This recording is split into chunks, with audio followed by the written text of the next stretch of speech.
Fala pessoal, tudo bem? Uma das coisas que eu sou apaixonado e vocês devem perceber isso, quem já me acompanha, é planejamento, é enceramento diagnóstico, trabalhar com previsibilidade. E aqui nessa aula eu quero dar algumas dicas de como você vai iniciar a sua vida, a sua rotina para fazer enceramento no consultório. Então eu espero que você aproveite, anote tudo o que você puder, compreenda o que eu vou te passar, que eu tenho certeza que você vai começar a conseguir encerar os seus casos dentro do consultório. Pessoal, o que a gente tem aqui? Aqui a gente tem um kit básico de sobrevivência para o enceramento diagnóstico. Então aqui nós temos um gotejador. Esse gotejador é o gotejador elétrico. Eu liguei ele na tomada e eu consigo controlar aqui a temperatura que eu vou deixar a ponta desse gotejador. Então cada marca vai ter uma temperatura que não é padronizada, então pode alterar um pouquinho. Então vocês vão ter que sentir isso na cera e eu já vou mostrar. Tenho aqui também uma latinha de cera, onde nós vamos capturar a cera para fazer o enceramento, ok? Um Rollenbeck, tá? Aqui um Rollenbeck da LM, mas pode ser um Rollenbeck que talvez você já tenha no teu consultório, 3S, que é aquele menorzinho, pode ser um Lecron, pode ser um material que você dominar e gostar de utilizar, e uma escovinha de dente para a gente trabalhar.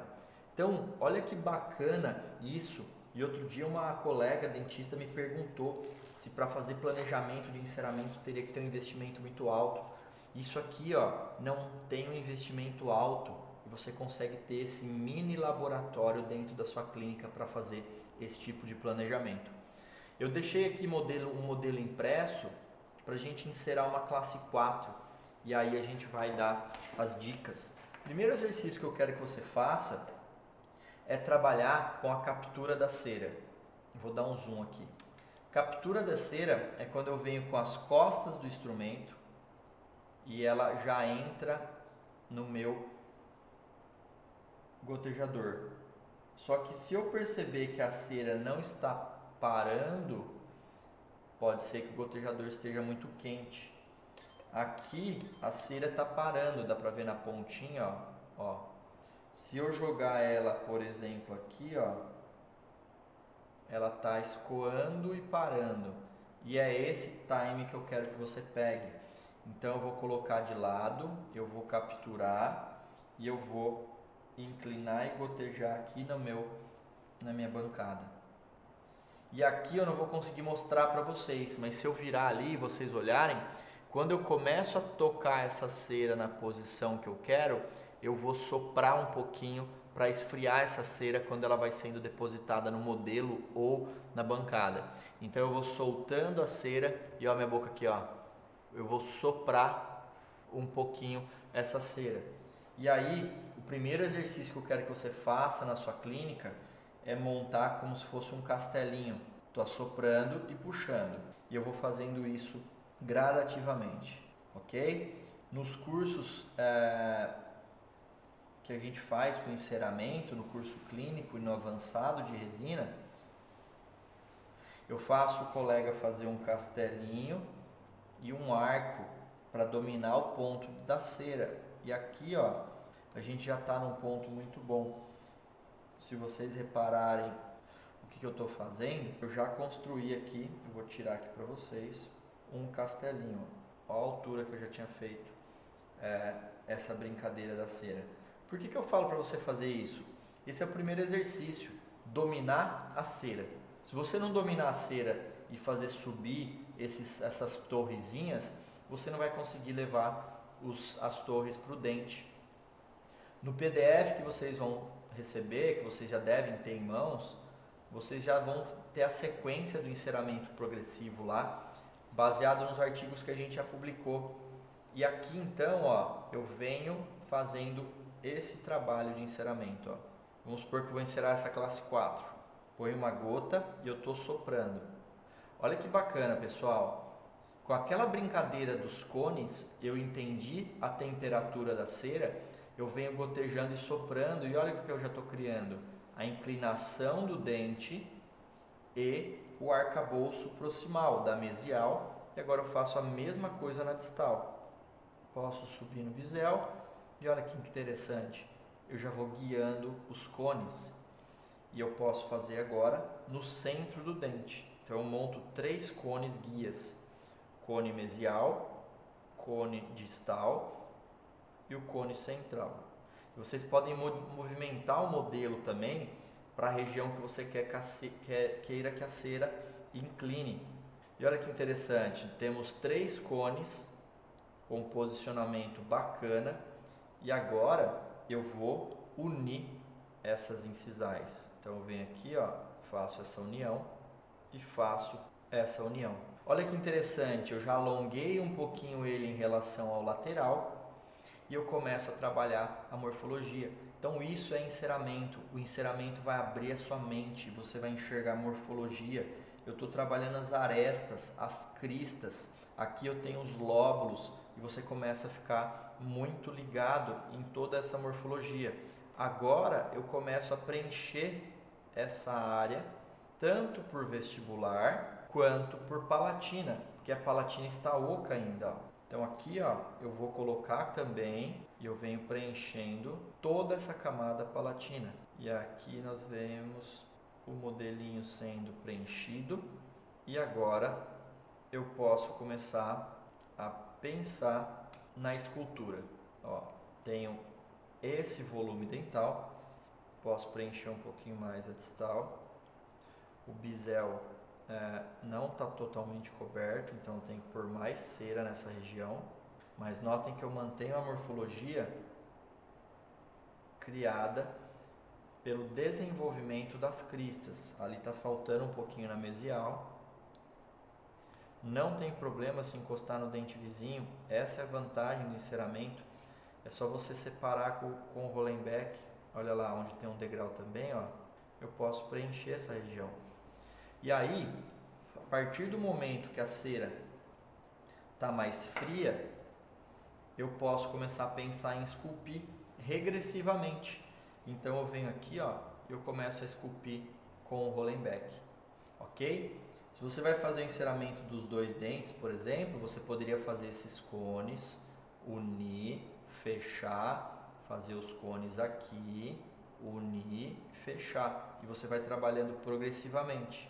Então aqui, ó que bacana, já cortei o excesso da mesial, já cortei o excesso da distal e agora eu começo a trabalhar essa escultura regressiva. Olha como que eu tenho ali os planos, eu venho levemente, ó, raspando a cerinha. Ó. A gente usa a escovinha para isso. Notem que eu já venho trabalhando essa morfologia e agora é a hora da gente aplicar a morfologia. Então eu tenho que lembrar que eu tenho uma crista mesial evidente, uma crista distal evidente, uma área central mais plana, talvez nesse caso, e eu posso começar a trabalhar agora essa escultura final. Então eu venho aqui, ó, e eu começo a esculpir essa região. Qual que é a vantagem, pessoal, da gente fazer isso com cera e não com resina? Olha isso que eu vou fazer agora, ó. Exemplo, tirei demais, errei. Vamos supor que eu estava esculpindo, eu tirei demais na mesial. Eu já venho com o gotejador e acrescento cera na crista e eu consigo agora, só esperando ela esfriar, fazer um refinamento dessa área, ok? Então isso é uma vantagem muito grande. E vamos supor que eu coloquei demais. Se eu estivesse fazendo trabalho com a resina no modelo, tem gente que gosta de fazer o enceramento com resina, eu tenho que pegar a broca e desgastar. Agora eu venho aqui, ó, e faço o refinamento sem problema nenhum. Lembrando, vamos voltar para a área anatômica. Definir bem essa crista proximal, ó que bacana, e distal. Agora o centro posso deixar mais plano se eu quiser. Então eu venho aqui, ó, regredindo o terço incisal e a área central do dente. Então é como se eu tivesse uma linha, que eu não vou fazer aqui para não estragar, mas é como se eu tivesse uma linha da crista mesial e distal. E essa área central, eu venho com esse movimento bem leve esculpir essa área. E olha que interessante, já estou visualizando um dente, um esboço dental. Então, pessoal, isso é apaixonante. É você começar a treinar esse enceramento, você vai começar a pegar gosto e você vai começar a fazer isso diariamente. Tenho que acertar a palatina muito bem também, porque aqui essa palatina vai servir de referência para a gente esculpir a primeira camada. Então eu vou dar um volume na palatina, na crista. Agora eu foco só na palatina, tanto na crista mesial quanto na crista distal. Fiz as cristas, a área vestibular está bacana. Enquanto esfria a vestibular, eu posso fazer até textura se eu quiser. Então imagina aqui, ó, se eu vou texturizar um pouquinho, venho bem devagar, criando aquela macro textura. Na distal a mesma coisa, no lóbulo central também, se eu quiser. Aí eu passo o Rollenbeck bem sutil para descaracterizar um aspecto artificial. E olha que bacana, a gente tem uma área bem bacana do enceramento, ok?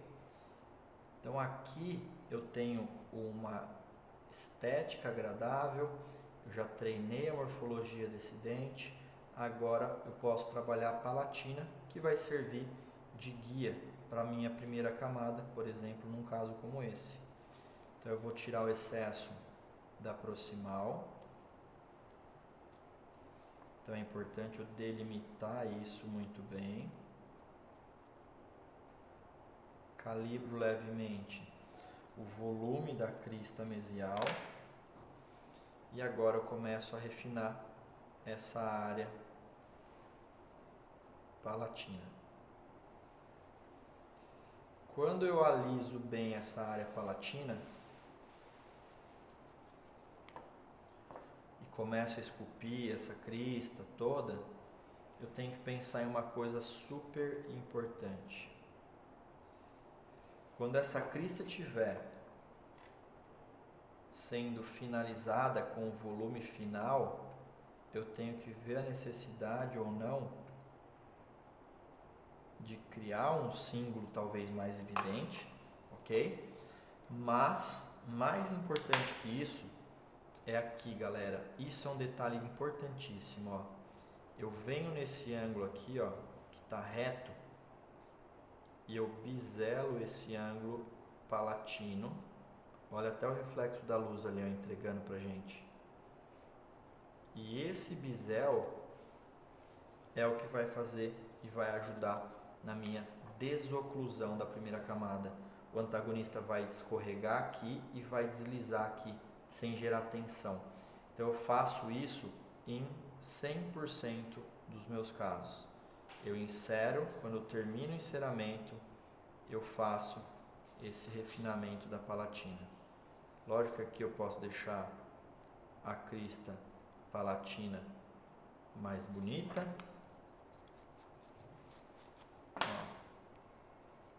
Mas, como eu digo, muito mais importante do que estar lisinho ali bonito é você ter a parte funcional aqui atrás. Aqui atrás, na palatina, é extremamente funcional essa crista mesial, essa área mais côncava do cíngulo, que isso existe em boca, na anatomia dental. E quando a gente tem isso pronto, olha lá que legal, olha que bacana,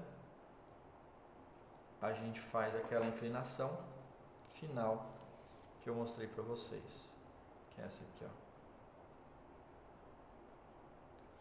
Deixando o ângulo mais ou menos de 45 graus.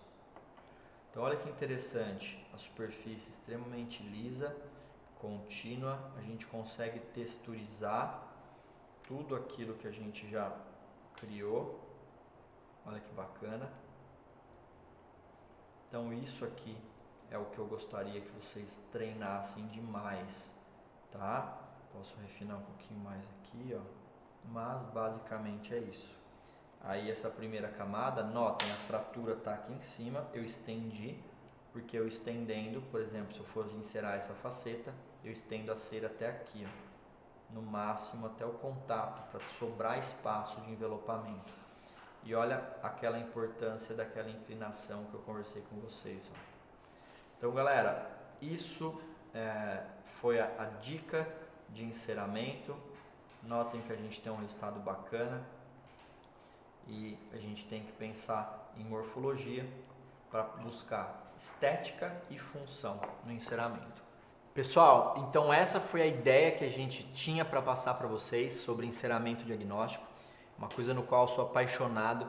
Eu executo isso há mais de 14 anos dentro do consultório. Isso mudou completamente a minha vida clínica e fez eu aumentar muito o nível de qualidade da parte manual, da parte artesanal das restaurações, de criar a morfologia já praticamente pronta do dente. Porque você vai visualizar muitos detalhes anatômicos fazendo enceramento. E aquela frase do professor Baratieri faz todo sentido. Treine os seus olhos a enxergar detalhes, pois as mãos só serão capazes de reproduzir o que a sua mente foi capaz de enxergar. Você vai visualizar o dente, você vai esculpir em cera, automaticamente as suas mãos vão criar as restaurações em resina com o resultado praticamente pronto, ideal do que você busca. Tenho certeza que vai acontecer isso, porque foi o que aconteceu dentro do meu consultório. Treine muito. Comece, pegue essa aula, revise essa aula, anote a sequência clínica que eu mostrei aqui, que tem uma sequência das arestas mesiais e distais, central, incisal, e você vai conseguir reproduzir. Passo a passo você vai chegar no resultado, ok? Espero que eu tenha ajudado. Muito obrigado pela confiança. Fiquem com Deus.